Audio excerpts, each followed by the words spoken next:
What is going on, everybody? In a random turn of events, we're doing a Square Table episode on Batman Day, and I am joined here by the one and only Leslie Chambers from Collectible Monsters. What is going on, man? Thank you for joining us on such short notice. Oh, absolutely. I mean, it's no secret that you and I, we're like best friends, more like family. So you called me, That is and true. on a rare occasion, I'm not behind the wheel, going 80 miles an hour, pulling the trailer and all that good stuff. You actually caught me on a good day, so I'm happy to be here, and thanks Cheers to for the that. invite. Really do appreciate it. Oh, of course, man. Yeah, we were supposed to do an auction show tonight, but unfortunately, Dad got caught up again, and Hmm. so that's pushed back to next weekend. And then I discovered it's Batman Day, which, as a Batman fan, I should be ashamed that I Oh discovered yes, that it was Batman Day and didn't just know that already. So I figure, why not switch it up and let's talk about Batman.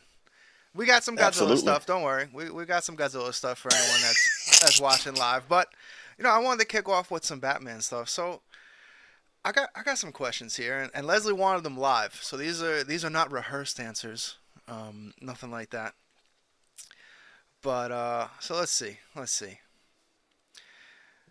Well, I'm not going to ask you this one because I know you don't have a lot of collectibles in your collection. But when was the very Not first many. time you were exposed to Batman? Was it a comic, cartoon, toy, or movie?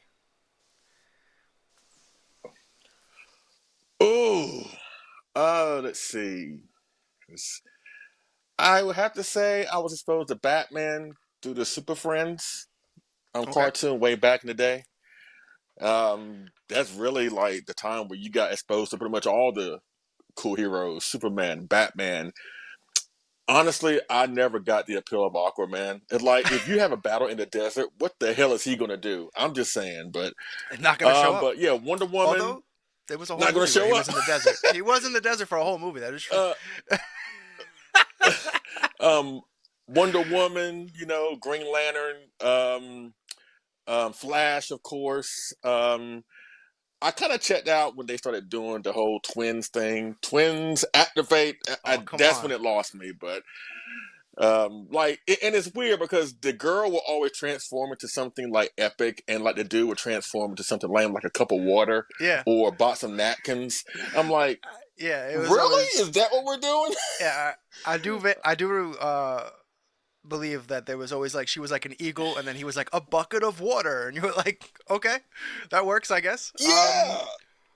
Even back then, I was like, dude, you couldn't be like a waterfall or something that's more epic. You can choose a bucket of water. I mean, a cup of water, a bucket of water, whatever it was. But yeah, that was my first time being exposed to the character of Batman. But as a kid, I grew up as a Superman fan. I think like a lot of us were. You're like you want to be Superman. You want to fly. You want to have heat vision. You want to do all these wonderful things. But as an adult, I've become more of a Batman fan, and two significant things happened that made that change.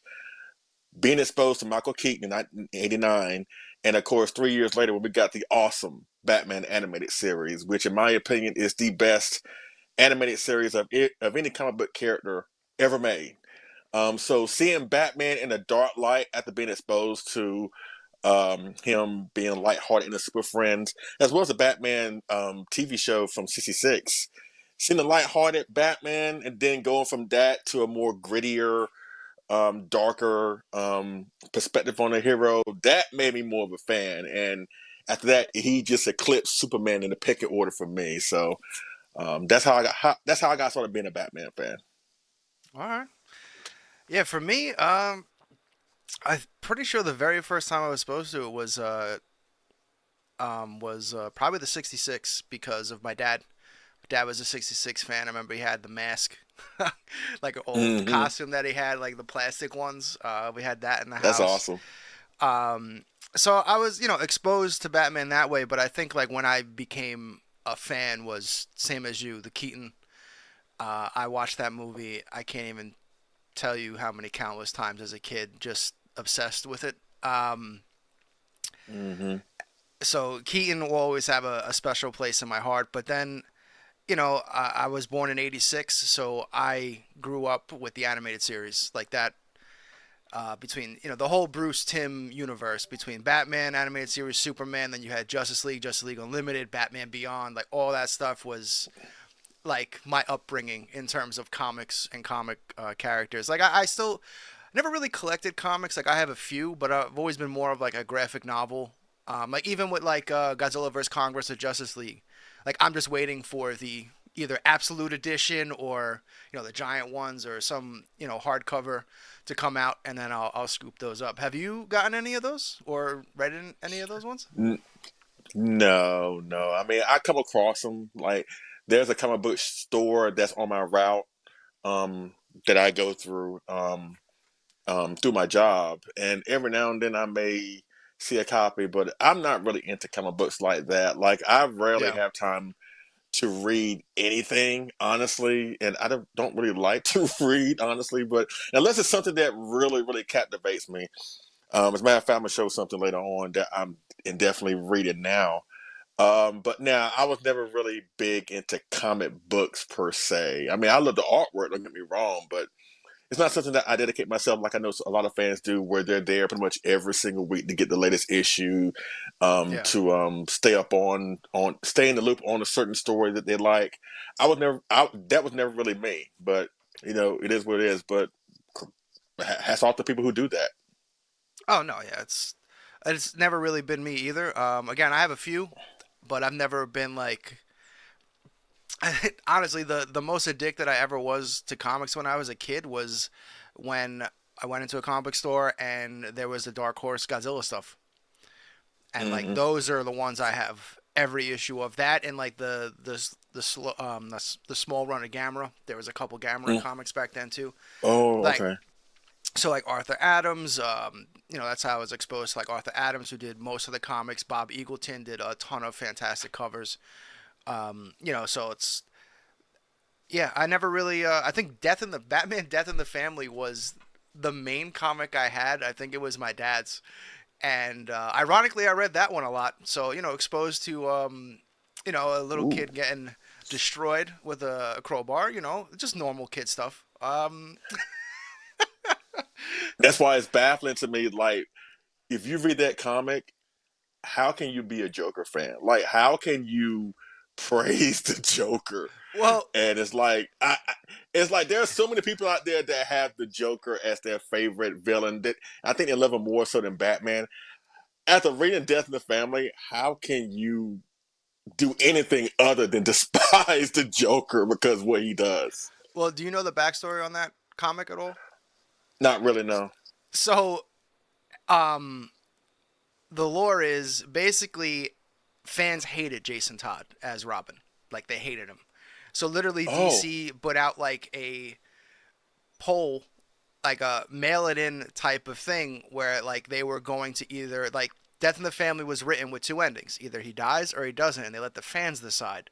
And there's a whole conspiracy theory that it was rigged or, one guy, had, whatever a 1980s bot equivalent is where he was able to hmm, call hundreds of times in to vote for Jason Todd's death. So that was kind of how that came about. So I'm pretty sure DC didn't think that people would vote to kill him. So like they were just as shocked as everybody, but hmm. that's what won. So they went ahead with it. Wow. And then he came back cooler anyway as Red Hood and all that stuff anyway. But yeah, Right. that it Yeah. was always Yeah. a interesting thing. So I remember that was one of the first comics that I got exposed to with Batman. But yeah, the animated series for me is between Kevin Conroy and Mark Hamill just becoming those characters. It's iconic at this point. Which one do you like? Do you like the Batman animated series, or you like the new Batman animated series where they did basically a complete overhaul of the aesthetic of the characters and the Oh, environment? Do you with like the like first one or the second season one? 4, yeah, with season 4 when they switched Yeah. and then like everything went to the no, I like the first three.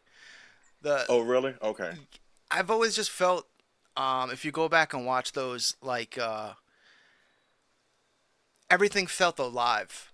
in the original, like the backgrounds. Like you always saw people in the buildings. There was always cars in the streets. Obviously, season 4, I think it was for budget restraints. That's why everything got more simplified. So like everything in the background from season 4 on just kind of lifeless. So I always felt like Gotham took the biggest hit in terms of that. And then yeah, some of the new, like I didn't like the way Catwoman looked. There was a couple changes that I was like, eh.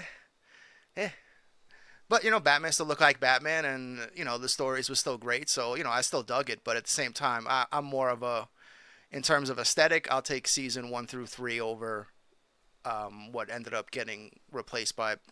What about you? Oh yeah, we're the exact opposite. I prefer season 4. Like I love the aesthetic of Gotham. I love the red sky, the background. I love the way Batman looks. I prefer the black bat emblem versus having the yellow. I just love and the more grayish tone. They get Batgirl the looked better bigger in my ears. opinion. Yeah, yeah, Batgirl looked better. Um, of course, Nightwing, Tim Drake, and I love the episodes, especially. I think if I had to pick a favorite from that era, Old Wounds, where it talks about the breakdown of what happened between Batman and Robin and why Robin left Batman and Oh went yeah. on to become Nightwing, and it's like Batman is such a interesting character for me. Now that I'm an adult and I'm, looking at the movies, the animated series, which were really ahead of its time, especially for kids. Oh yeah. And it's like you want to be Batman, but at the same time, if you look at where his life is in Batman Beyond, and he's alone. He has only his dog Ace, and it's like he's estranged from Barbara Gordon and Tim Drake. It's like they spent their lives protecting that city. And you would think as they've gotten older and they obviously can't do the crime fighting thing anymore, that they would be like in a better place. They would all be happy, or at least happy with each other. Yeah. And when you watch Batman Beyond, you realize, at least the Return of the Joker movie, you realize that is not the case. It's like they're very estranged. They're very just, they're And that not movie is there. And messed that's up. sad to see. Yeah, and that's sad to see because, you want better for Bruce Wayne, especially everything he's been through. But it just showed that sometimes Well, he kind you of can does it give to it your himself. all. Yeah, it is It's a self lot of inflicted. self-inflicted. Yeah. Yeah, it is self inflicted, but at the same time, like I think Batman was just a way for him not to go insane. Like he had to do something more than just give his money to Gotham so they can maybe beef up resources for the police or whatever. He had to take matters into his own hands, and that's very understandable. So that's why I get Batman nowadays more so than Superman. Yeah. But yeah, But Old there was Wounds was always. a great episode. Yeah. Mhm. Oh, I'm As sorry. Go ahead. No. That was the one thing about the Bruce Tim universe that I didn't like. And he unfortunately tried to force it down our throats with the Man Who Laughs, and in my opinion, did it too far. I don't know if you ever saw that movie. It was Hmm. based off the comic, but Bruce Timm did it, so it has like that aesthetic to it. But again, he Okay. carried over this one thing from the anime series I never really liked was that Batman and Barbara, or Bruce and Barbara, got together. It's hinted at Oh, I several remember that. times, and like that is definitely one of the reasons why him and Dick don't are like because it's like, dude, how could? Because the way I look at it, like that's technically your son, like like you adopted uh, Yeah. Dick Grayson, so it's like I just because it's never really a thing. It's never a thing in the comics, so it just always felt something that I don't think Bruce would ever do. Because as dark and brooding as he can be, he's also extremely loyal and like cares deep down. So like I just can never see him being able to do that to Grayson. Um, and Right. then in that movie, which this is actually a really funny story. Um, so I had watched it, and basically they try to like add. That's the comic where Joker shoots Barbara and paralyzes her and makes her Oracle. That's basically the origin of Right. that. So in Yeah. this, because Bruce Timm did it, and he was like again like trying to connect it, and I don't know, just had this fascination with Batman and Batgirl. She she like rapes him on a rooftop, and he allows it to happen. Eh, Okay. yeah. And again, It took it to. cartoon. Yeah, it just took it to another level. It was everyone was like, "What the?" He's like, and it adds nothing to the story. Like it does nothing. It was literally just like Bruce Timm's like, "I'm doing it now. I'm gonna finally do it." It's like, okay, dude, whatever, float Yeah. your boat. So funny story. Yeah. One of my buddies, Mike, he's he has a daughter, and she's kind of getting into Batman, like Harley Quinn and stuff like that.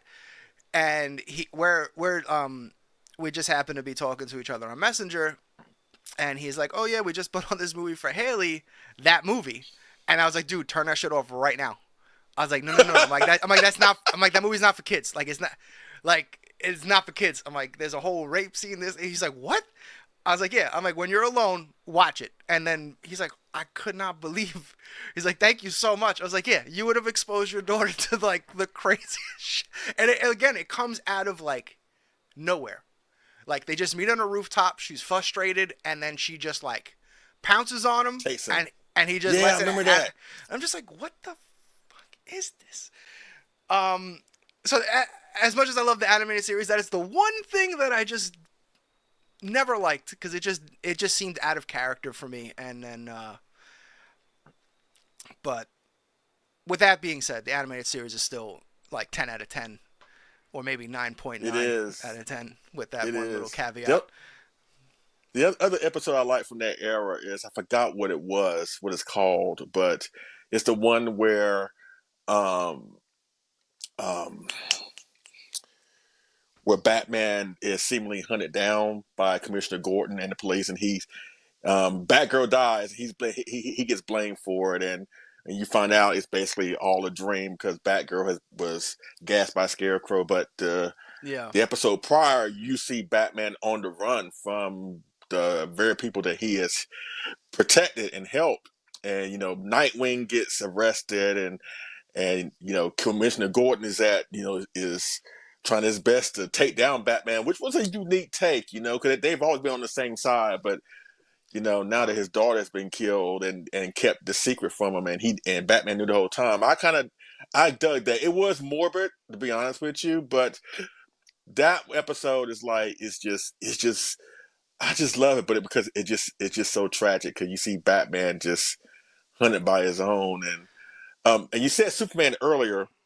I gotta talk about this episode. It's my favorite episode from the Superman series, and I think you know where I'm going with this. Nighttime, where Batman is missing, and he goes to Gotham to try and help, and he masquerades as Batman to help Yes, keep crime yes. levels down. Like, yeah, I love that episode. I really do, and I love how they basically like it because in the Superman Super Friends, Batman and Superman had this camaraderie. Like, Batman, what are we going to do? With Superman, I'll tell you what we're going to do, and they are on the same page.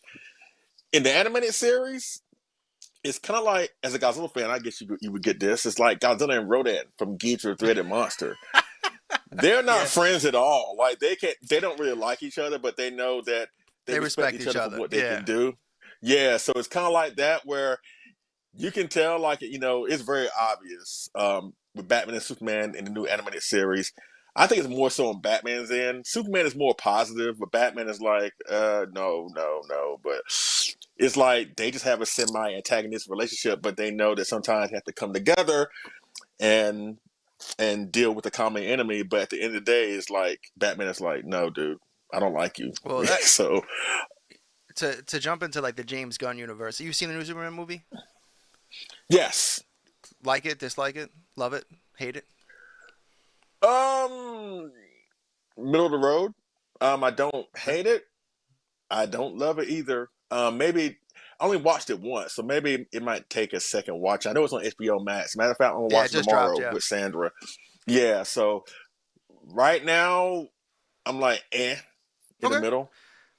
Hey, there's nothing wrong. Maybe that's a little punk rock. But I Mm-hmm. happen to love it. And one of the things that I'm really excited to see is when we finally, because obviously they're doing Batman, to Hmm. finally see these characters interact in the way that we grew up with, or the world, and I feel like James Gunn's gonna nail that. So I cannot wait for that kind of, it should always have been more like, for anyone that watches Daredevil, the Daredevil Punisher dynamic. That's kind of what the Batman Superman dynamic is. There's the one Exactly.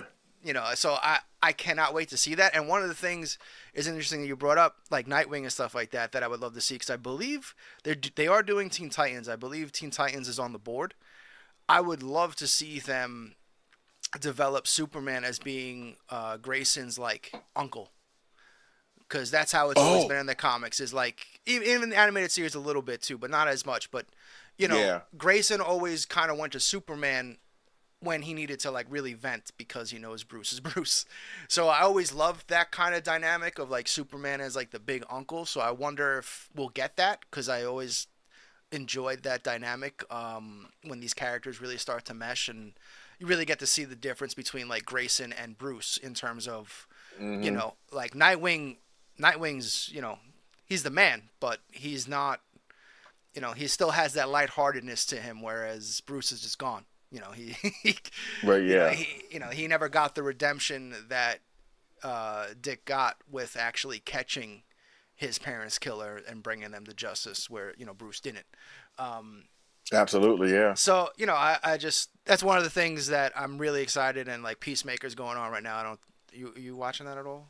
Peacemaker? No, I've not watched the Peacemaker. I mean, I've heard about it. I know about them reshooting that final scene so they Yeah, can that was pretty fun. bring Peacemaker into the James Gunn universe. So I know what they're doing. So I haven't really gotten into that just yet. But I mean, I know I just said that I'm kind of meh on Superman as a movie.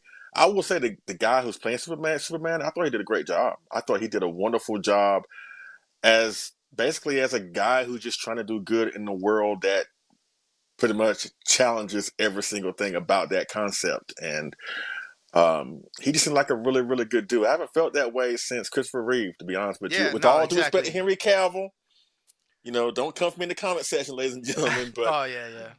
If we get any Snyder I bots didn't. I, showing up, yeah.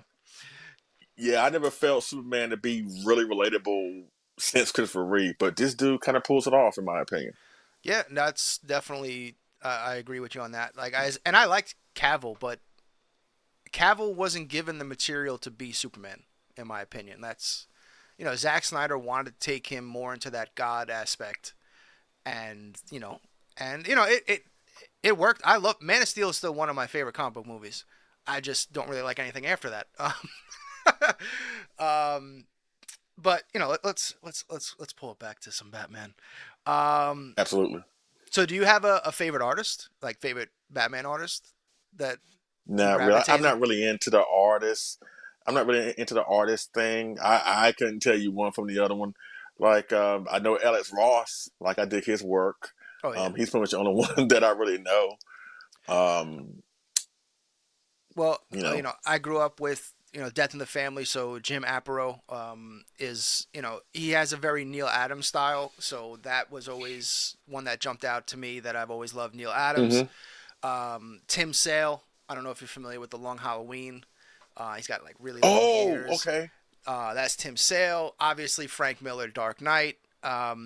Yes. Yes. But if I had to pick like the artist that like is definitive Batman to me, man, that's like such a loaded, tough question. I got some guys. I think it would have to be Alex Ross, because of just the realistic Nick. Okay. And I remember when I made my own Batman costume back in the day, which I could not find the picture. If I do find the picture when I turn this into a short, I will show you. My Batman costume was absolutely based on Alex Ross's design, like to the T. Big symbol, gray and black. Even the mask was very. I don't know if anyone ever seen the short Batman Dead End, where Batman fights aliens and predators, but I actually bought a replica mask of that, which is Hmm. very Alex Rossi, and I still Hmm. have that to this day. I don't know if it still fits. I should try it on. I don't know. I don't know. My face might have Yeah. got too fat. We'll see. Um, but yeah, like there's so many like Jim Lee I've always liked too. Even though he's the super popular choice, but yeah, I think it's hard to go wrong. I mean, there's so many great artists that have drawn Batman, and like the whole this line. I loved collecting for a while. This was the Batman Oh, okay. black and white series. This is actually the Alex Ross. So like this series was awesome because they pretty much, I mean, at this point have done every single interpretation. So Mm. if you wanted to collect them all, or you going after a certain artist, like you absolutely could. Um, so do you have a favorite? Um, well, you kind of talked about it already, like storyline or a comic storyline that jumps out to you, like in terms of I like the Red Hood. I like Under the Red Hood. the. Because again, I'm not into the comics, but I like more so of the animated movies that follow those comics. Um, and I dug I dug the Batman Beyond, the Return of the Joker. I dug that, even though it's highly improbable. But Oh I yeah, also that dug Under the they Red. they went total sci-fi with Yeah. that. We're like, yeah, sure. Oh yeah.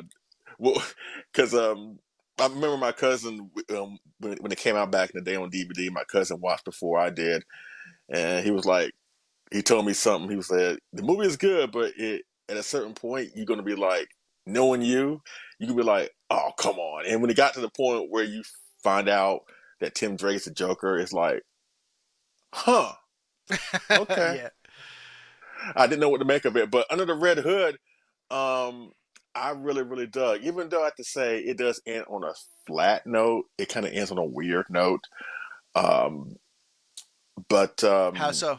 yeah, because at the end, as far as like the movie, you find out that the Red Hood is obviously Jason, Jason Todd. Jason Todd, Jason Todd, and him and Batman fight, and they um, Jason Todd sets up a trap for Batman, and he earlier in the movie he abducts the Joker, and when he fights Batman, and he lures Batman to where he has the Joker stashed at. Um, And so basically, he gives Batman an ultimatum that he either has to kill him before he kills Joker, or he has to kill Joker himself. And of course, Batman would never cross that line. At least not this Batman. Like Ben Affleck would just shoot people, drop him a dime. But after that, there's like a kerfuffle, and Joker gets control. And at the same time, I think Nightwing, excuse me, Jason has the whole building rigged to blow, and it blows up. And I think at the end, Batman finds Joker and saves him, but Jason Todd just disappears, and they don't really say what happened to him. They don't say if he got away. They don't say if he died. It just ends on like a Monster Zero note.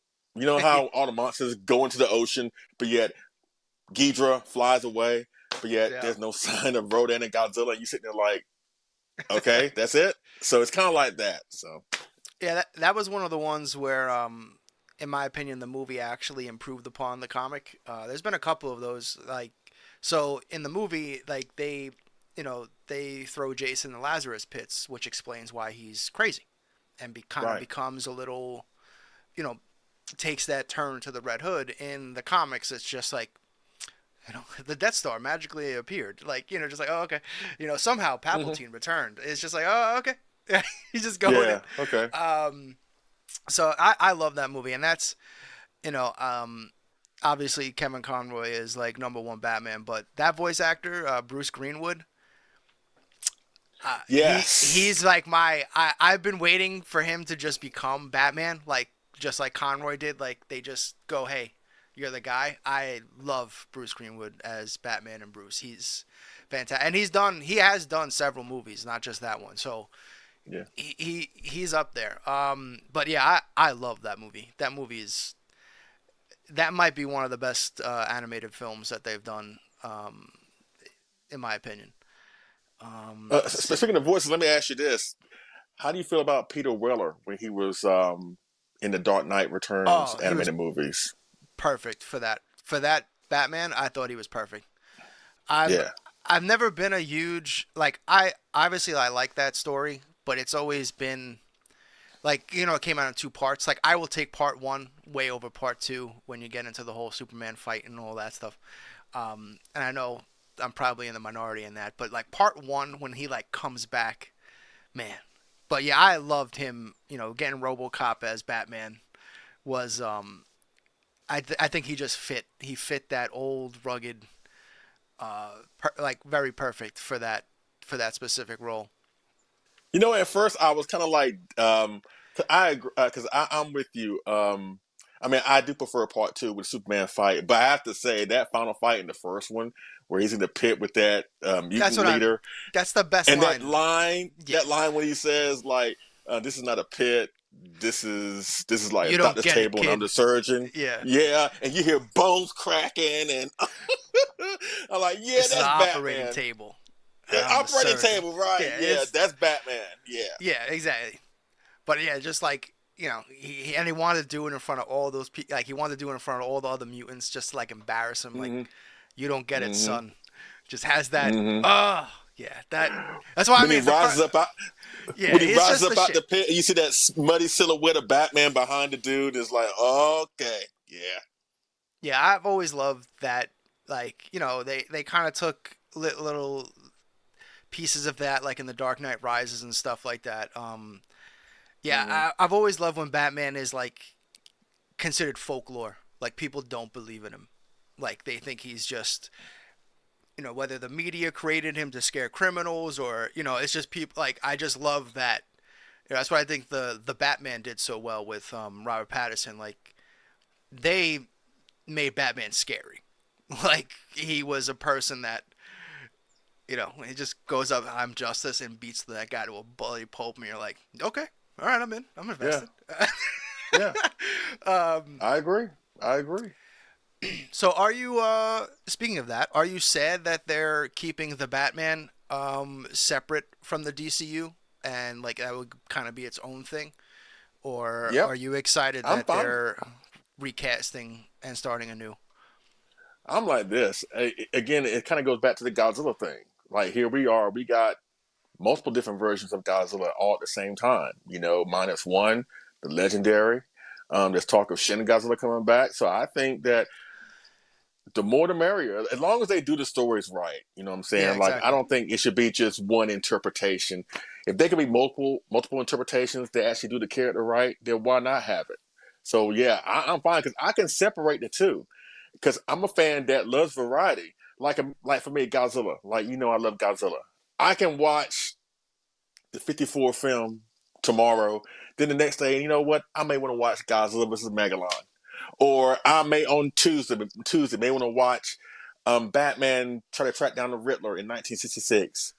Then I want to go the next day and see Batman fight some exploding penguins in Batman Returns. So it's like because it's all entertaining to me. Like I don't need to have just one, and Yeah. it's just that mentality of not having variety because it's prevalent in the Godzilla fandom. Like you know Oh it, yeah. what I'm saying. Yeah. Like people who love minus one can't stand the MonsterVerse because it's too silly and blah blah blah, and it's like. Again, Godzilla like Batman does not have to be just one singular thing. It could be all these things. And that's So, kind of what the MonsterVerse is too. Like the MonsterVerse is its own thing. Like the first two movies are serious, and then the next two movies are insane. right. you know, And it's funny. um, People tend to forget about that because, again, Godzilla, when it came to Showa period, it's like the Showa series did the exact same thing that the MonsterVerse did. I do 54, hope. 55 was serious, but where were we by the third film? You see what I'm saying? Yeah, I do hope the next movie kind of brings it more back to more of a 2014 vibe. I Um, agree. because I love Godzilla. Godzilla vs Kong is still my favorite out of the series, MonsterVerse wise, and I like New hmm Empire, but it definitely took it to a. It really started approaching that cartoony Showa era. That Late while I, 70s. yeah, like while I enjoyed it, I'm good. I don't want like what I mean. Reel it back now. Bring it a little back. But we'll see. I agree with that too. I agree with that too. Um, But yeah, I love that James Gunn had like announced that like we have the DCU and then there will be Elseworlds because again they're I know there's always the talk about like superhero fatigue and all that stuff, but like there are so many good stories that even in comic continuity that have always happened Hmm. out. Like even the Dark Knight Returns is not canon to any story. It's a complete own thing. Like Oh, really? it Okay. yeah, like it was just like, all right, well, Batman's retired, and let's, like that was Frank Miller just doing his own thing. It's an own Elseworlds kind of thing. So I love that they're bringing that to the movies because the Batman was a good movie. I'm excited about the Batman too, and honestly, the show Penguin on HBO Max was phenomenal. So Right. if you're gonna build that universe as its own thing, I'm totally cool with that. And then we're gonna get personally, I want Alan Richardson as Batman, the guy that plays Hmm. Jack Reacher. I love that dude, and we'd finally Hmm. get that like animated series bodybuilding Hulk of a dude to be Yeah. Batman. Um, so I would love to see that.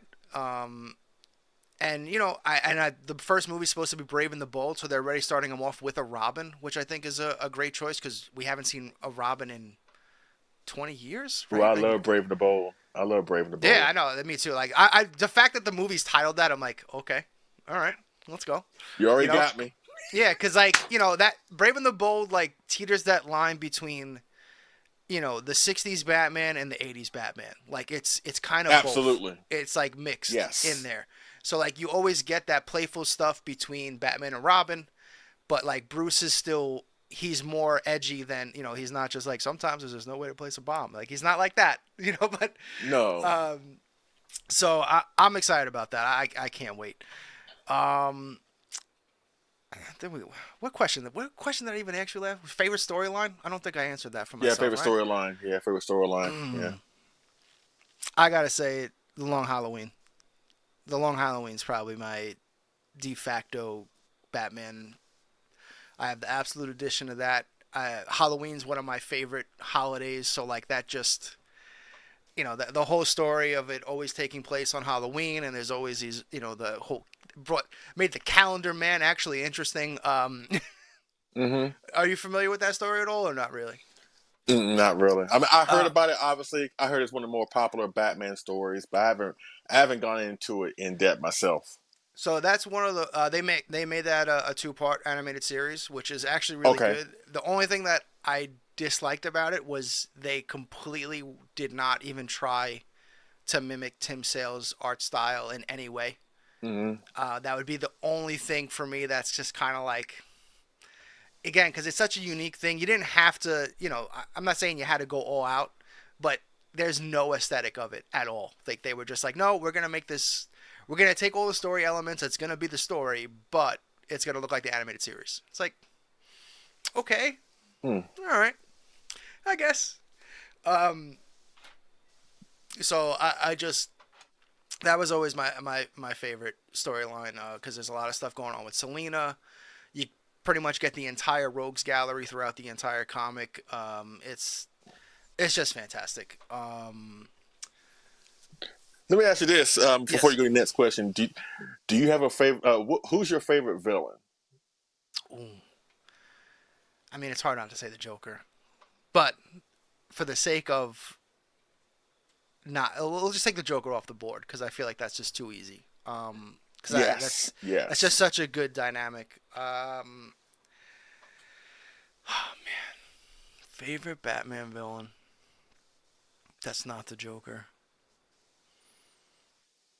He's got like 10,000 of them, so it's gotta be I know, one. I know.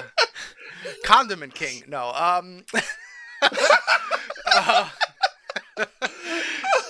I I would have to say it, and they're actually, ironically enough, they're actually making this a solo movie, Clayface.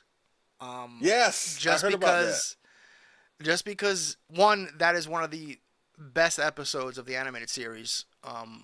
Is that episode, especially when he's like transforming into all the different people that he's embodied. But that was always the thing that I found about Clayface to be so interesting is he's not, like many Batman villains, they're not really bad people. They've always just been pushed over the edge. Um, Yes. so like. he's another embodiment of that. But I've always found like, and I know they want to play into the horror aspect of it, and I've always found that to be interesting because he's basically just a shapeshifter. Like, there's no way to Hmm. tell. Like, so if you did a whole movie about him, he could literally be in every scene, and you don't even know. And I love And that that right there is aspect. frightening. Yeah, That's like exactly. frightening. Like, so like that move, like the new movie that coming out, like there might be like a whole reveal at the end that he's literally been in every scene and you had no idea because he can Wow. be Yeah. anybody. And they even played in that in the Arkham series, the video games, where like they had Clayface pretend to be the Joker, because he thought it was a role of a lifetime. While because the Joker was basically dying, but he wanted to get Batman. The whole Right. destined to do this forever thing. So I think Clayface is up there for me, and I also love Mister Freeze. I would love to see a better Oh, version of okay. Mister Freeze other than and I love Arnold, but everybody chill. I need that to be erased from my memory. I need a new version of Mister Freeze, because again, that's also one of my favorite animated series. Is their take on Mister Freeze. Mm, Yeah, he's such a cool character, and he was one of the only characters that made it all the way to Batman Beyond because he basically can't die. He's essentially immortal because of the whole hmm. cryo freezing, I guess we would call it. I don't know. Hmm. Yeah. Okay. Um. All right. So let's. All right. So out of all the actors, now this is kind of a loaded question. It's kind of a two-parter. All right. So now, out of all the actors that have played Batman in live action, we're not doing Hmm. voice actors, just live action. Okay. Who is your favorite Batman? Who is your favorite Bruce Wayne? And then who do you feel is the most complete Batman Bruce Wayne? Okay. Favorite Batman will have to be, of course, Michael Keaton. Um, Okay. So we got favorite it's Batman Michael just Keaton. Michael Keaton, and it's funny. He's like, can you imagine if that movie came out today with social media? Because remember back in the day, there was a campaign that people were writing in letters saying he should not be Batman. So Oh can you yeah. imagine if Yeah, that, cuz he's if Mr. that Mom. yeah, yeah, and but by that point, he did a couple movies I think where he showed his range, and since then he's been in a couple movies where he was a flat out villain and he pulled it off. Like I think Michael Keaton is one of the most underrated actors of this generation. Like I don't think he get his just due for a guy who can do comedy, he can do superheroes, he can do drama, he can do villains, he can do it all. He's very versatile. And I don't think he gets enough credit for that. What was that Um, movie? Oh my god, was it The Other Guys where he's like the have you ever seen that? Where he's like the yes, police where he was captain that keeps quoting yeah, like quoting TLC but TLC, refuses to yeah, acknowledge it. Like that's one of the best yeah. like nonsensical things. That's what I'm saying. Like he could do comedy. Like he was in this movie called Pacific Heights, where he was like basically being a scam artist, and he put these people through hell. And again, he was superhero as Batman. He was also in this drama called My Life, where he was a guy that found out he had cancer, and his wife was pregnant at the time, and so he started doing these videos, just videos just to leave for the child because he knew he was not going to be around before the child was born. So he started leaving these videotapes of himself giving out advice and stuff like that. It really is a Oh, that's cool. tearjerker, I gotta especially at check the that out. end. Yeah, it's called My Life. But like, again, he's very versatile. But yeah, my favorite Batman is Michael Keaton. Bruce Wayne. This may be unorthodox, but I'm going to have to say George Clooney. What I the think George fuck? Clooney. Hold on. Whoa. All Hear right, me go ahead. out. Go ahead. Good. Good. Hear me out. Okay. If the idea, because again, I think there's three personalities when it comes to Batman slash Bruce Wayne. Uh, There's Bruce Wayne, where he's out in public, you know, saying that he's a billionaire. He buys up businesses. He has women all around him. He has that playboy persona to portray in the public eye.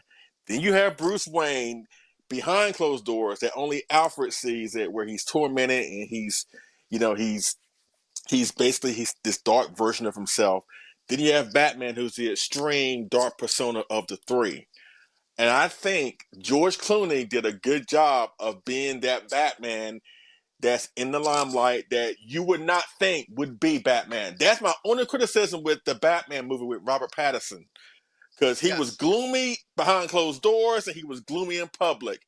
And it's like, if you trying to not let people know that you're Batman, you're going to have to be a little bit more lively in public. But he acted the same way without the costume as he did within it. And that was my major issue with that. But I'm saying, in terms of that persona of Bruce Wayne, I thought George Clooney did a great job with that. Okay. Batman. I'll accept that. Go ahead. No, I'll accept it. I'll let you finish, and then I'll retort. Okay. Now, complete package, Ben Affleck. A good mixture of the two. That's what I'm talking about. Now we can agree. Now we just became best friends again. But you don't agree with that? You don't agree about that Bruce Wayne and George Clooney thing? I almost feel like they hired George Clooney because he actually is Bruce Wayne, like in terms of like his personality. So I'm gonna back off on that one. I'm absolutely 100% gonna agree with you with Patterson because that was my biggest complaint. Was it's a great Batman movie, but the stuff with Bruce is bad. Because again, there's really no. He has yet to put on that Playboy persona, which they kind of hint at when he figures out that he needs to be more. So I really do feel like the second movie can really uplift the first movie in terms of character development. So I'm not gonna fully judge it by that, but the things that jumped out to me that I didn't like about that movie was Bruce Wayne and then his relationship with Alfred. Like when he basically like tells Alfred to go fuck himself, I'm like, whoa. Like I need to know why that just happened. Like you can't just have that happen. You know what I mean? Like because that's just so off the cuff from everything we're kind of used to. You know, like so it was just that one took me back. But no, honestly, I agree with most of your list. I will say the best Batman is Keaton because as not only did he prove it back then, but then he came back in the Flash movie and honestly was the complete highlight of that movie. And still the only highlight of the movie. And still showed he could still fucking do it. And I loved it. I don't understand. Like, you want to do an Elseworlds movie, WB, James Gunn, if you're somehow watching this super stream in the niche thing on YouTube magically, make Keaton do a Batman Beyond movie. This is a layup, guys. Layup. Like, you just want to make $1 billion. You don't even need a fucking script. Just make Michael Keaton, old man Batman, and get, I don't know, let's pick the kid from, oh my god, the Dune movies. I can't remember his name. To be, and that's it. Just make Batman Beyond. It's it. It's just $1 billion. Done. It's just done. I cannot for the life of me understand how that has not happened, not been greenlit. I don't get it. Everyone wants it. It's something you would tap into so much nostalgia. And again, just a layup. Before the man dies, please, just do it. Do it. Yeah. He already came back as Batman. Like, I thought this is what we were going to get. Like, I was just like, oh, man, he came back. Like, you're going to set that up.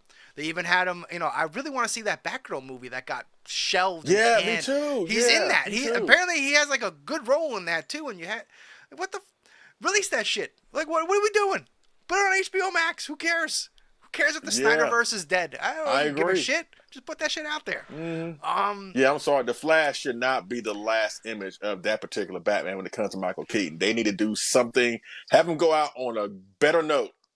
Yeah, because that Flash movie was like, oh my god, absolute layup with Batman Beyond. So, favorite Batman, definitely Keaton.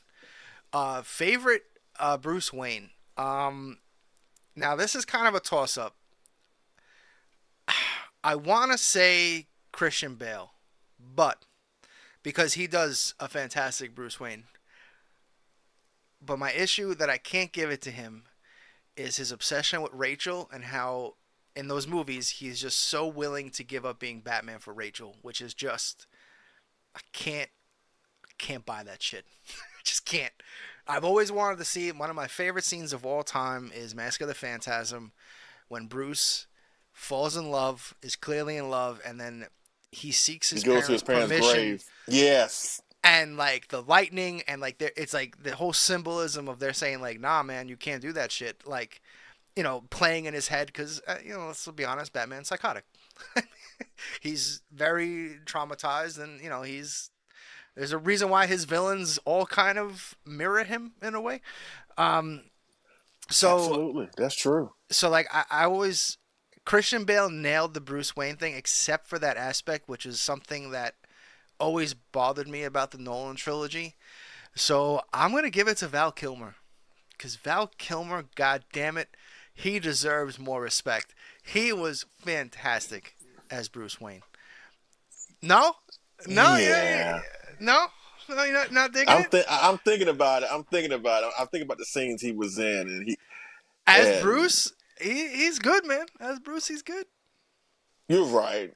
Yeah, like You're right about that. I think Val Kilmer needs a little bit more love. And then I have to agree with you though, the combination, like who nailed, like, god damn it, Ben Affleck is ripped right out of the animated series. He's right, like right out of God. Absolutely.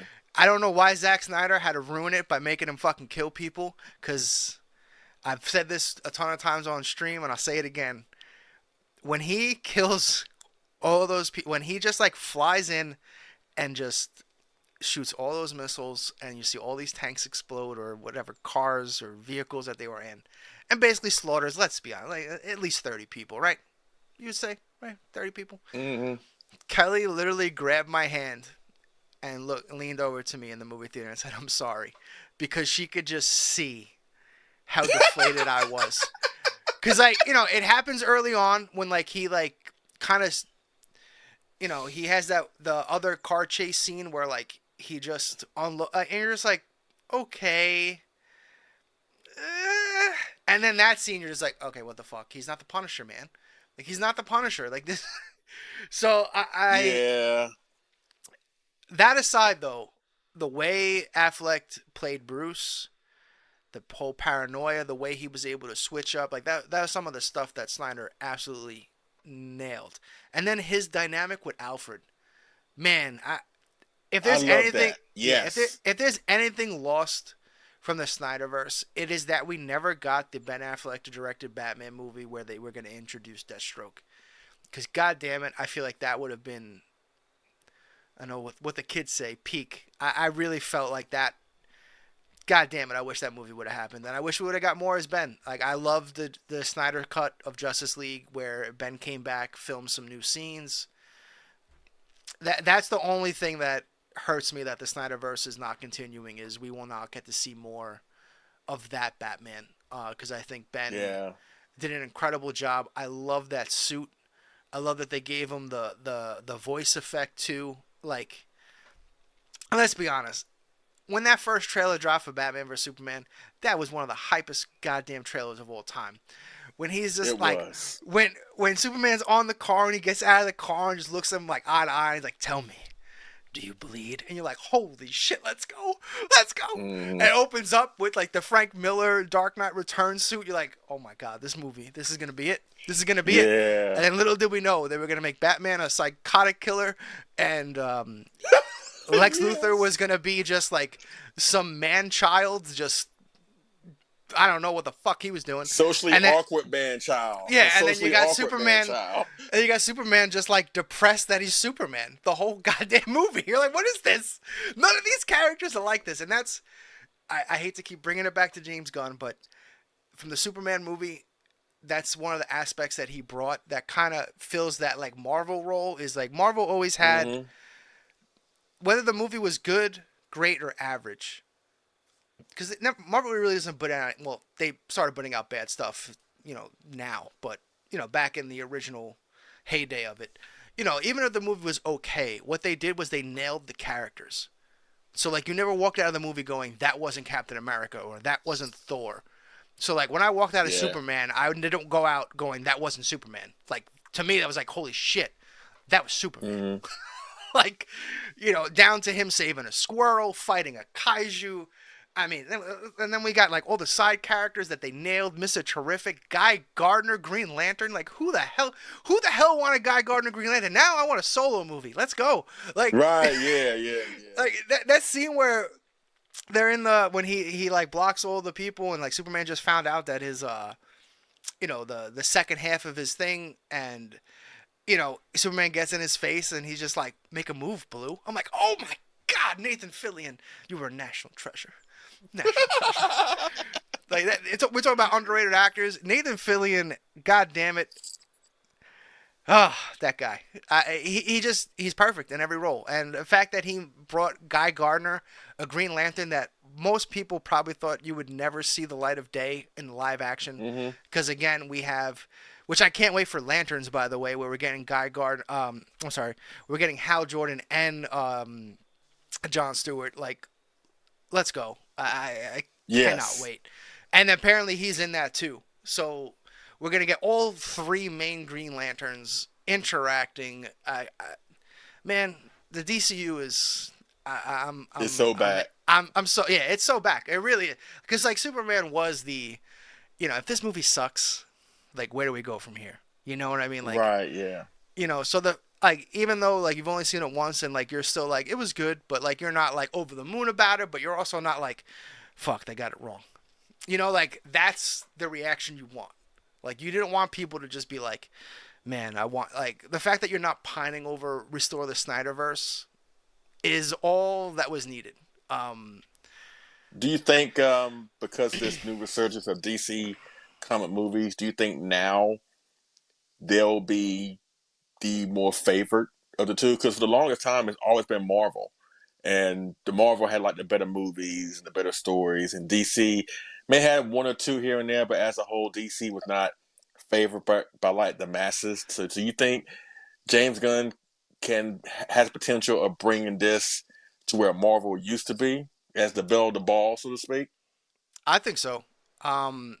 It's funny you bring that up because I've actually had this conversation with my dad a couple times. Because like obviously growing up, DC was more popular. Like DC was more known because you had Christopher Reeves as Superman. You had those movies. You had Michael Keaton as Batman. You had those movies, and Marvel was always kind of an afterthought. They had some TV shows like the Hulk TV show and some of the cartoons or whatever. But what really wasn't until Iron Man where when people had no idea who Iron Man was, and they put that character on the map, and then they just kept putting characters on the map.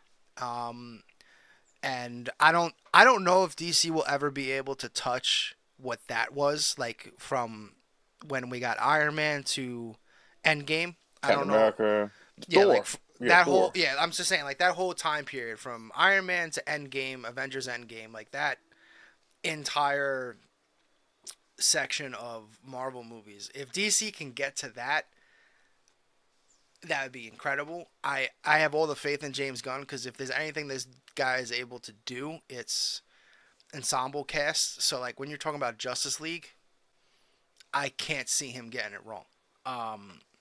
You just got to get the characters right, which again he's proven to do. I mean, and he comes from Guardians of the Galaxy, some of the best movies over there. Right. Yes. So I have all the faith in the world. I'm very excited. Do I think it can top that? I don't know. I really do think there's a lot of factors into play here. I do think Superman was a great start. I think the castings are phenomenal. Lex, Lois. Can we get a shout out for Jimmy? Making Jimmy as a ladies' man. Like he was like the hero of that movie. Like you know what I mean? Like he pretty much was. Yeah, like without him and his magic stick or whatever he's got going on, I don't know if we get that information to to pin it to Lex. You're by the right. way, 100% Jimmy and Kara are gonna get together and cause some shit. 100%. It's absolutely happening. Absolutely happening in that movie. So and I love that too. Like even just something simple as that, where he's taking inspiration from the the Supergirl story of the Woman of Tomorrow, where it focuses more on her not just being a carbon copy of Superman. Like as much as I like the CW Supergirl show, again, they made her just a carbon copy of Clark. She's a reporter, she wears the glasses, like all that stuff. Whereas I don't know if you're familiar with that comic arc. They show her and the like trauma that she goes through because again, she was supposed to arrive at Earth the same time Clark did, but she doesn't. So now, she went from being, she was supposed to be the older one taking care of him to now she gets there and he's 30. He's this hero of Earth. Her whole planet's gone. You know what I mean? Like, there's a big She's trying to traumatic. fit in. Yeah, like there's a huge traumatic because now she has to like try to fit in under her cousin's shadow, even though technically she's the older. You know what I mean? Like, there's a lot of. So Oh, okay, okay. like I love that we're getting that. Like, so she's gonna be her own thing, and it's really gonna show how she's not this goody two shoes carbon copy. Because again, she didn't grow up with that. She didn't grow up on the farm and get the parents that, she was just a teenager sent out into space because shit's going down. Like, protect your Yeah, cousin, and she yeah. gets there, and like her cousin's full grown, and he's the most famous comic book, the most Hero in famous the superhero world. on earth. Yeah, Yeah. Um, so I'm really stoked about that. I do think we can get there, but they just got to keep pumping out good stuff, and that I love the approach that they're taking. Like Gunn says that they won't greenlit any project until a script's approved. So it's Mm. not like they'd have like a roadmap where it's like, no, this movie's getting made regardless of and that's kind of what happened with Marvel is they had this roadmap and they would just pump out shit and it lost a lot. Like, once the Russo brothers Yeah. left, shout outs to Russos, once the Russo brothers left, it took a dive because it didn't really seem like they knew how to mesh all this stuff together. And I mean, Yeah. my opinion, Phase 4 or Phase 5, whatever this was, when they landed on Disney Plus and you had Loki, and you had some good shows. Like I really like WandaVision, I really like Loki, I loved Hawkeye, but then none of those shows tied into the movies at all. And I was like, that's the one thing that I feel like DC is doing right now is like Peacemaker is tying right into Superman, and Right. I think that's the big advantage they can have because that was one of the weaknesses that Marvel always had. Because even though they had Agents of Shield, it was the same deal. Agents of Shield show almost never tied into the movies or made any sense in terms of the movies. So it was always kind of felt like this weird connection that was just like an afterthought. So I do feel But it's because weird. Daredevil did. Daredevil tied into the movies. It's yep, weird. I mean, they exactly. made Like sort of some, references. yeah, like some things tied, and then some things are just like, whatever. You're like, well, you just had this like Yeah. apocalyptic event on Agent of Shield, and like never gets brought up. Nothing. Like, okay. Really? I thought it did. I never watched the No, show, so no. this is all Agents of news to Shield me. is like I don't know. That was the one thing that it suffered from was it just never really connected the tissue. Like you'd have one episode here or there that would kind of connect, but overall it was just like a mess in terms of that. Okay. So that's another. Okay. So that's one thing I think DC could have a leg up on is especially because they're doing it right now with Creatures of Commando, Superman, and Peacemaker. Peacemaker. They're all very connected, and you can see it, and like it's happening in real time. It's not like we're getting Peacemaker 3 years after Superman came out, and like there's some like it's happening right now. It's it's fresh. So yeah. Yeah, so I can't wait. I can't wait to see where they go, and I can't wait to see who they cast as Batman. I mean, I'm rooting for Alan Richardson, although if I had to pick him to act like the way he looks the guy's Aquaman, man. Like he Hmm. is like that traditional Aquaman.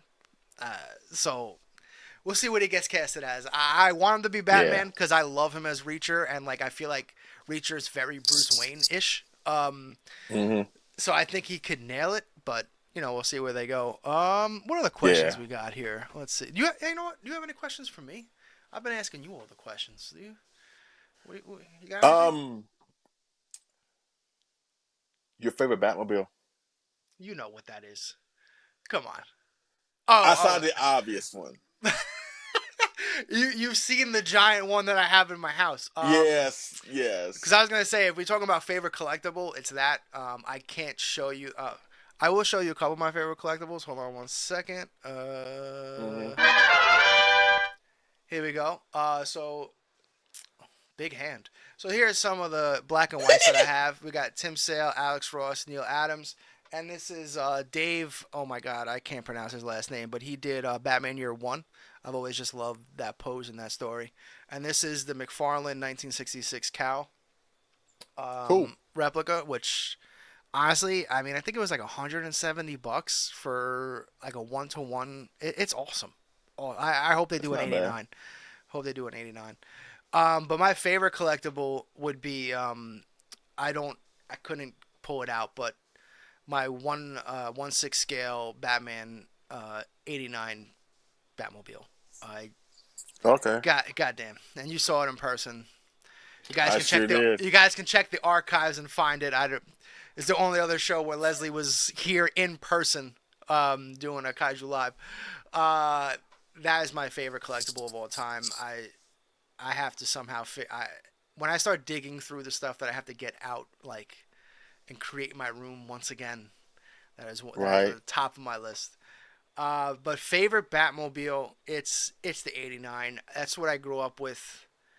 I just everything about it. I mean, I had so many toys. Like one of my favorite toys growing up was it wasn't 89, it was what was it? Batman Returns was what, 92? 91? 92? Yes, 92. So, remember the scene where it like splits off and he goes through the alley? Like they The had Bat that. Missile. Yeah, they had that toy where like you'd hit the button and the things would pop off and it would just be. That was, Yeah. man. That in terms of toys, playing with it as a kid, that's up there. So that's my favorite Batmobile. And then like shields and like the shields come over. Like, come on, man, come on. Yeah, I like That's what I'm that. talking I about. love that. I can't.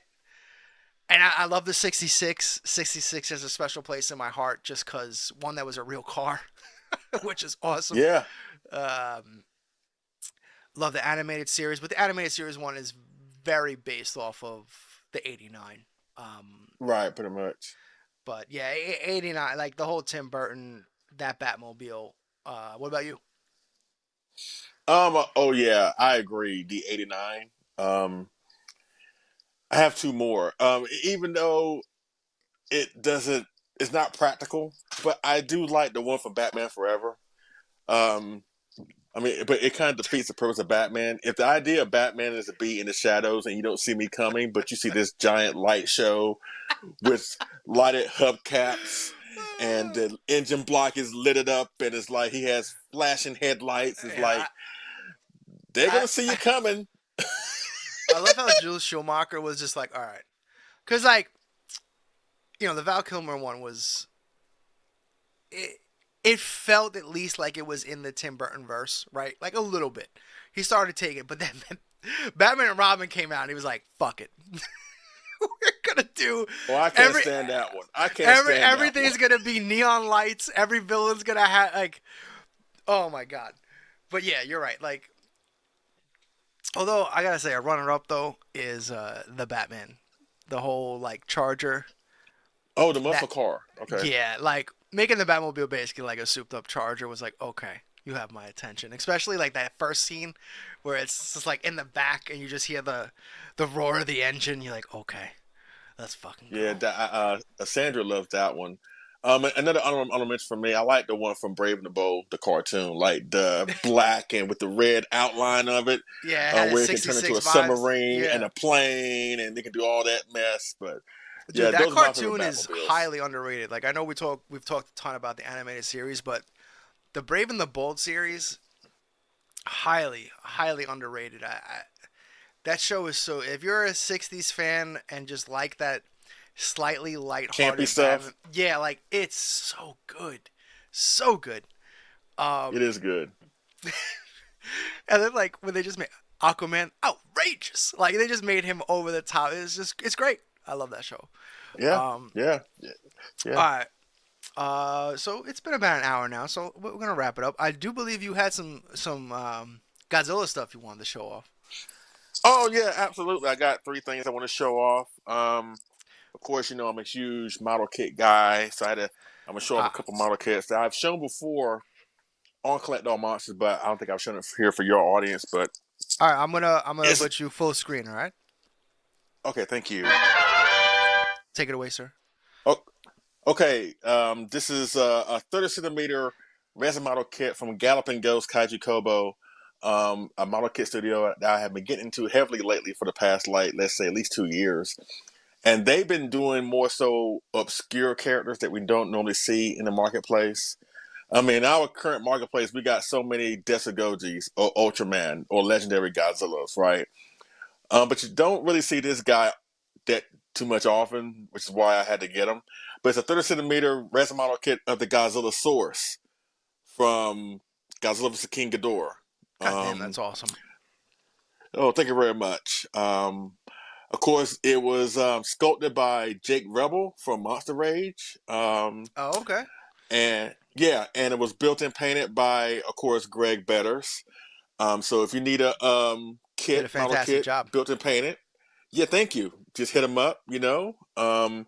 But yes, this really is a cool piece because again, you don't really see him all too often. I know Ichiban is now putting out one. Yes, I Um, actually I have to still pick that up from Dad.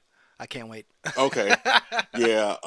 They made one from Bandai a lot of years ago, but we haven't had a realistic version of this character um, um, ever until like the Ichiban, like I said. But Galloping Ghost, you know, saw the need to help us out by providing this one, and the likeness is absolutely gorgeous. Like, look at that! Like, look at this. The Yeah, dorsal that's plates, or you know, the color, just no, it just that's reeks of it looks like a how he prop. look in. It looks like a prop. Yeah, like it.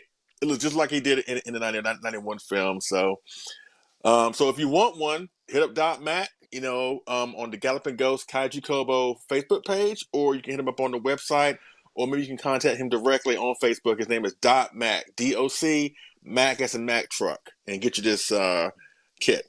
Now I'm curious because I've seen him post it. Are you gonna get that like crazy life size Godzilla -1 that he's doing? Because Oh I feel like you no! could put that in the backyard. I'll come and help you. You know what I mean? Like Oh, I am getting a 30 centimeter kit of that sculpt, but no, I don't want anything that big. Besides, you know, has I anyone got bought my that, or feeling. is he just doing that for like shows?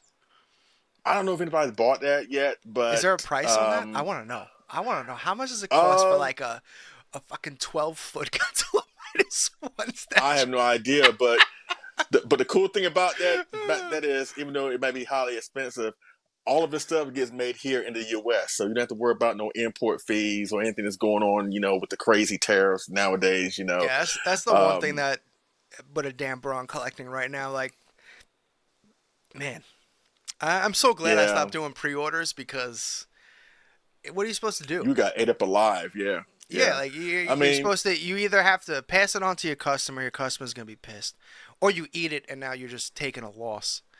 There's really right? no Yeah, win situation. Like the only one that really loses here is like again, if you're a big enough company, which I mean, shit, like even like Big Bad Toy Store, like they're not eating it, they're passing it on to you. So like they're not even. So it's like I don't know. Hopefully this shit blows over at some point and we can just collect without, getting thrown an extra 80 to whatever yeah, dollars thrown onto it for no reason, just because it exists. Um, right. I mean, I'm sure it won't last forever. I know a lot of people are upset about it, and you know they have a right to be upset. But again, I don't think it's going to last forever. But also at the same time, it kind of makes you appreciate what you already have. So instead of worrying about the next big thing, why don't you just appreciate what you already have? You know, that's how I'm looking at it, right? Because I don't have anything on pre-order, and I'm not going to pre-order anything, especially anything that comes from overseas, because I'm not trying to pay, like you said, an extra $80 just for me to even get it to my door once it arrives here in the United States. I'm not yeah, doing any online overseas pre-orders until this tariff situation gets under control. Um, I gotta but say, Galapagos, like I said, they're in the United States domestically, so I don't have that problem. since I've been to your house last, which was what, a year ago now, or was that 2 years ago now? Shit, Yes, yeah, time flies, you man. were here Time last flies. year. Yeah, I know. I gotta say, your setup looks a little different, and I'm digging it.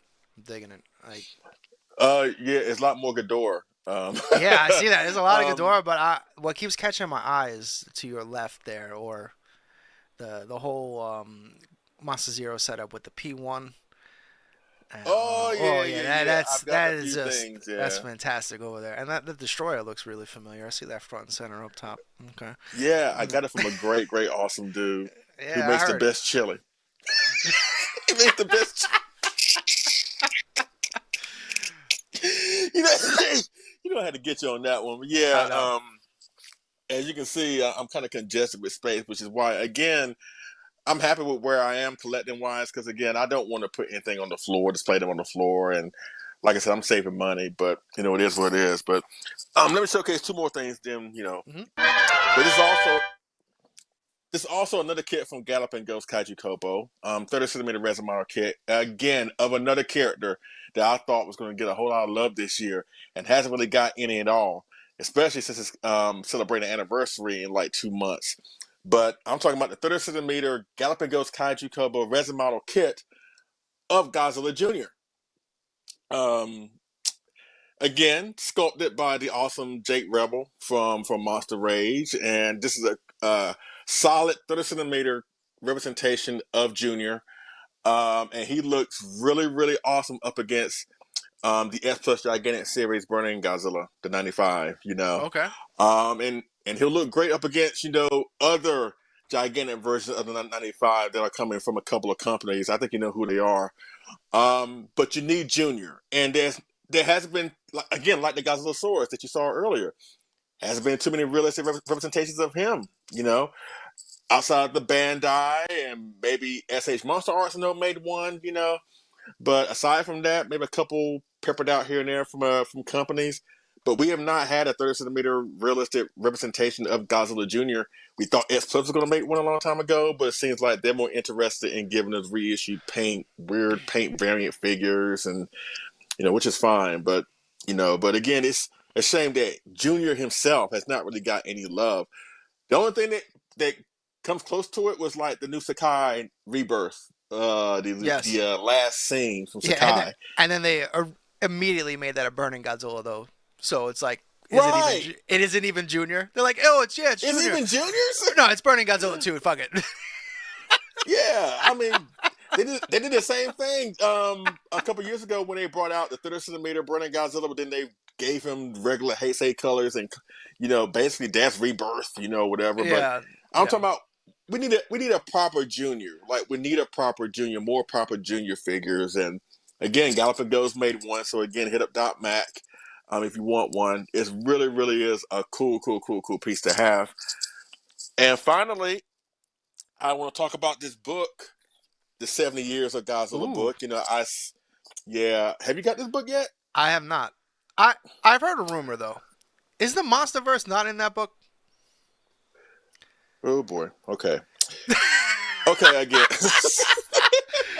We'll put you on the hot seat now. Again. Oh, we got 70 years of Godzilla, but the MonsterVerse isn't in that book, huh?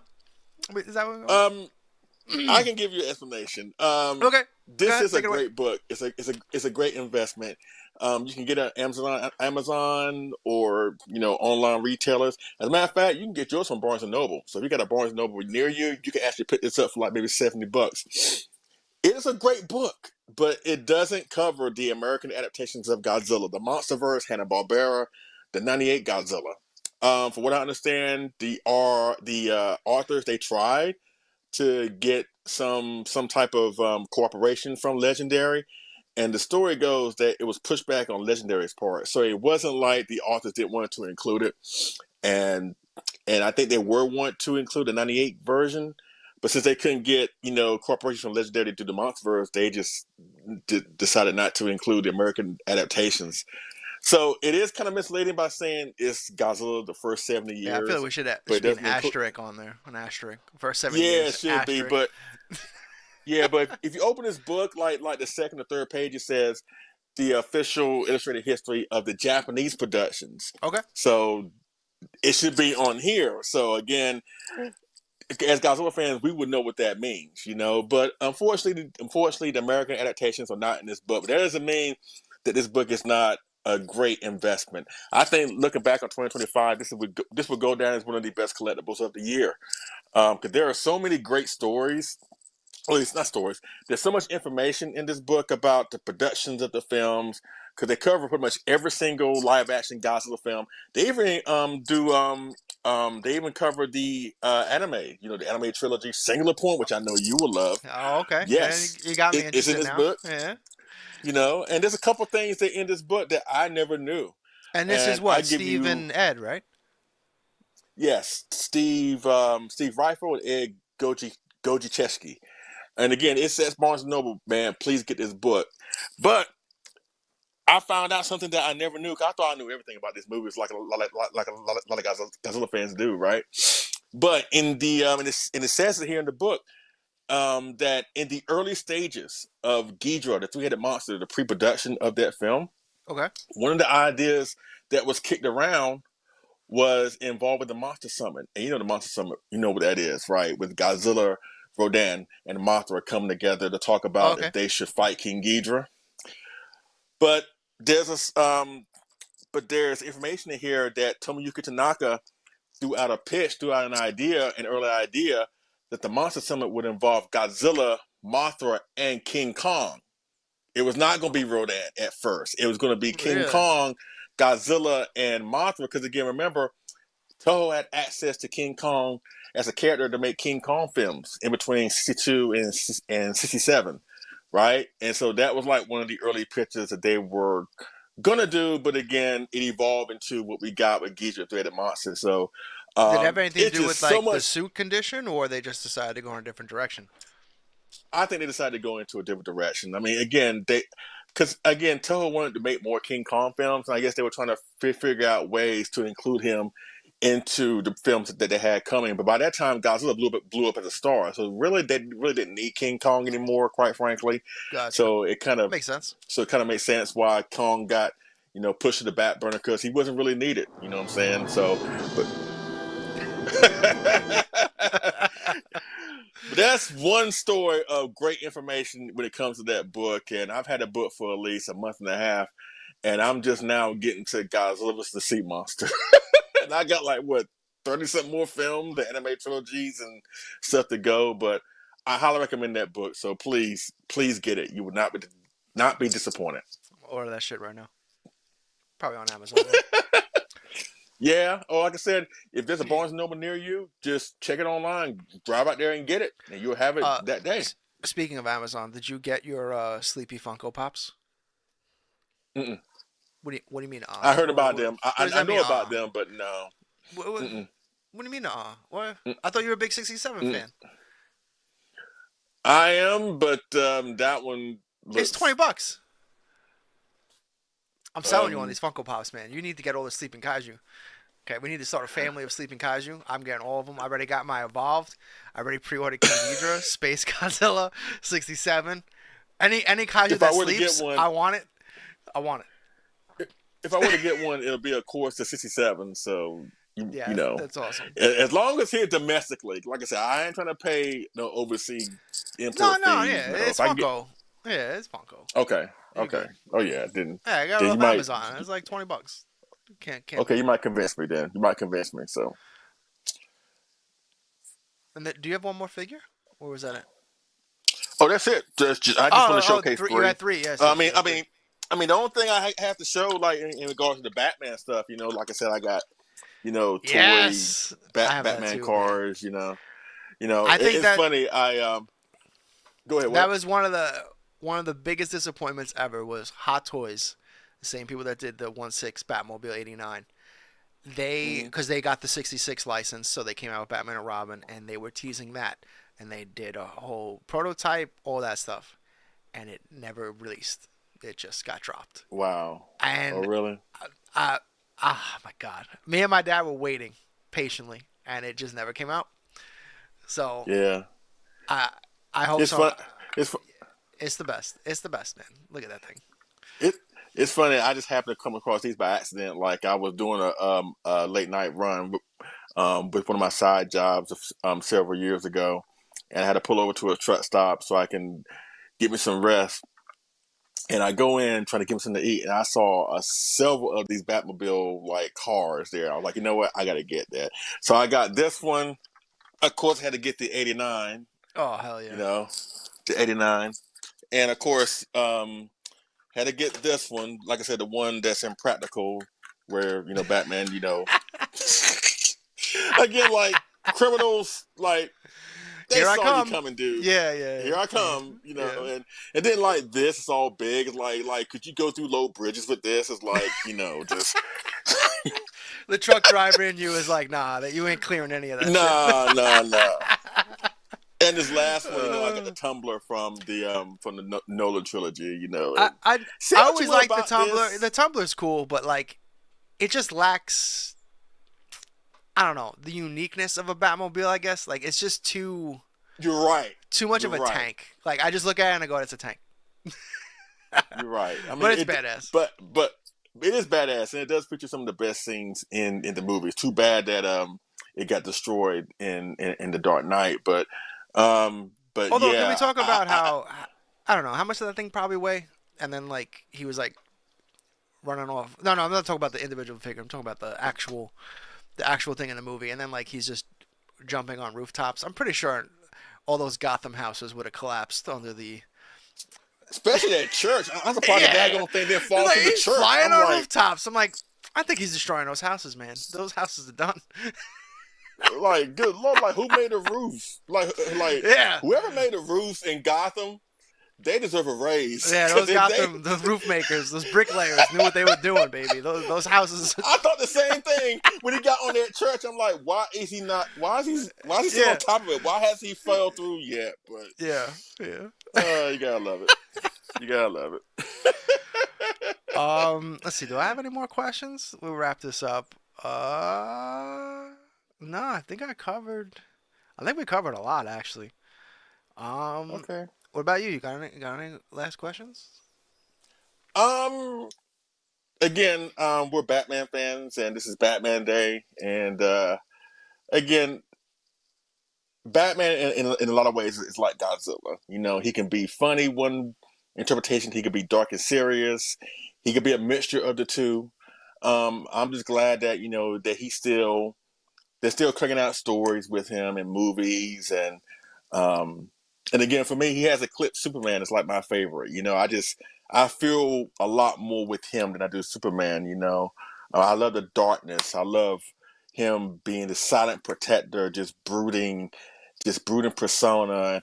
And I also feel sympathy for him because you know the man behind the mask, such trauma and tragedy. You know that makes you just really feel for what he has gone through and what propels him to be Batman, which is why, again, Batman is more than just the Batmobile. He's more than just the gadgets. He's more than just all these superficial things that we associate the character with. He is so much more, you know, and I hope more people start to see that now. So, Oh, I think so. I still think Batman's pretty much like the most popular character in the world. Maybe yeah, Spider-Man would be the. Yeah, who really is the big three? I would imagine it's Batman, Spider-Man, and Superman. Across. probably.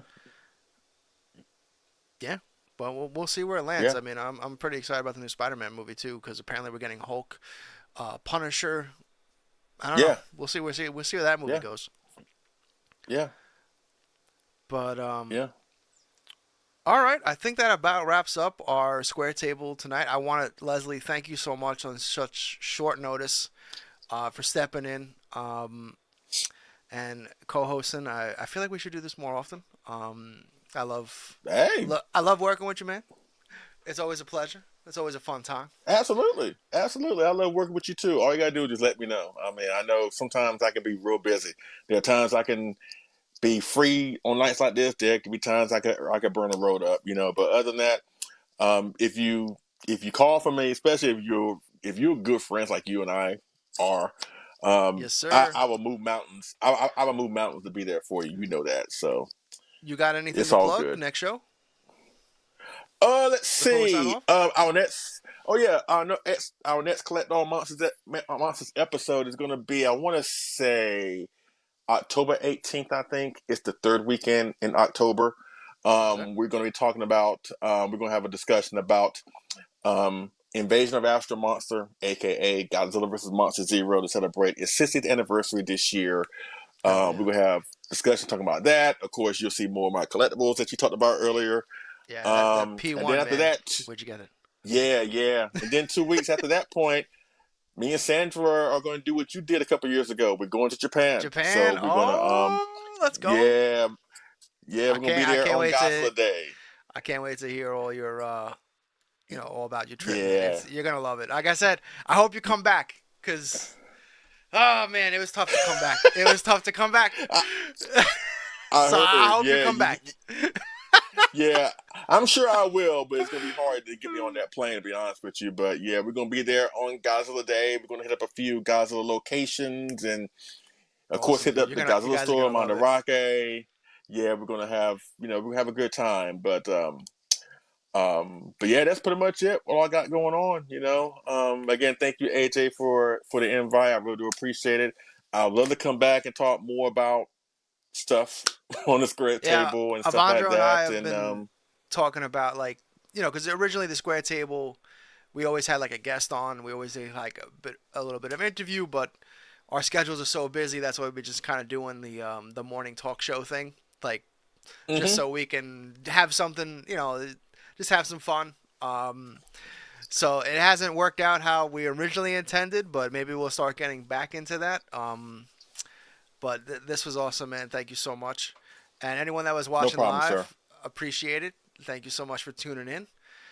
But I think that about wraps it up on Batman Day. So as always, like and subscribe, and be on the lookout for more content from Kaiju Live. Have a good night, everybody. I, Peace. I don't even know where that button is anymore. Yeah, there it is.